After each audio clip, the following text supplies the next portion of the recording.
Bismillahirrahmanirrahim. Hukum merayakan tahun baru. Bagaimana hukum merayakan tahun baru?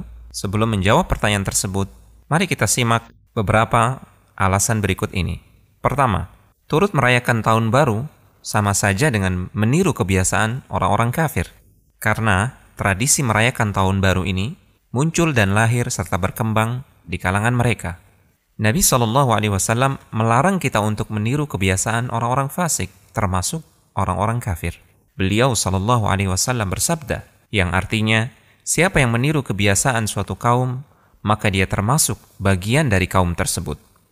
Abdullah bin Amr ibn al-As radhiyallahu ta'ala anhu mengatakan, siapa yang tinggal di negeri kafir, lalu ikut merayakan perayaan Nairuz dan Mehrajan, 2 hari raya orang Majusi, dan meniru kebiasaan mereka hingga mereka mati, maka dia menjadi orang yang rugi pada hari kiamat kelak.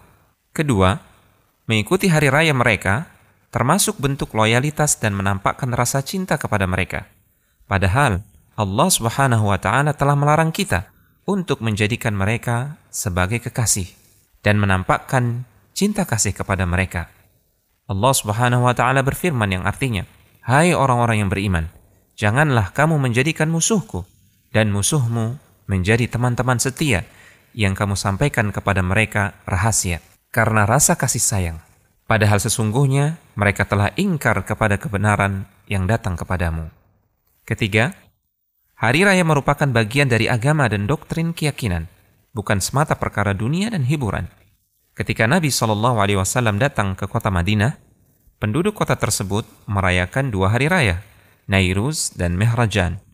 Beliau pernah bersabda di hadapan penduduk Madinah, saya mendatangi kalian dan kalian memiliki 2 hari raya yang kalian jadikan sebagai waktu untuk bermain dan hiburan. Padahal Allah Subhanahu wa Ta'ala telah menggantikan 2 hari raya terbaik untuk kalian, yaitu Idul Fitri dan Idul Adha. Perayaan Nairuz dan Mehrajan yang dirayakan penduduk Madinah isinya hanya bermain-main dan makan-makan. Sama sekali tidak ada unsur ritual sebagaimana yang dilakukan oleh orang-orang Majusi yang menjadi sumber asli 2 perayaan tersebut. Namun mengingat hari tersebut adalah perayaan orang-orang kafir, Nabi SAW melarangnya. Sebagai gantinya, Allah berikan 2 hari raya terbaik, Idul Fitri dan Idul Adha.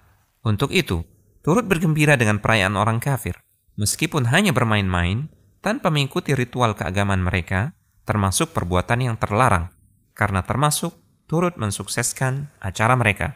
Keempat, di dalam Al-Quran, surat Al-Furqan, ayat yang ke-63 sampai dengan ayat yang ke-76, Allah Subhanahu wa Ta'ala berfirman, memuji sifat-sifat ibadur Rahman, yaitu hamba-hamba Allah yang terbaik. Di antara sifat mereka yang terpuji, disebutkan dalam ayat yang ke-72, dan orang-orang yang tidak turut dalam kegiatan Az-Zur. Sebagian ulama menafsirkan kata Az-Zur pada ayat di atas dengan hari raya orang kafir. Artinya, jika ada orang yang turut melibatkan dirinya dalam hari raya orang kafir, berarti dia bukanlah hamba Allah yang baik. Konsultasi syariah.com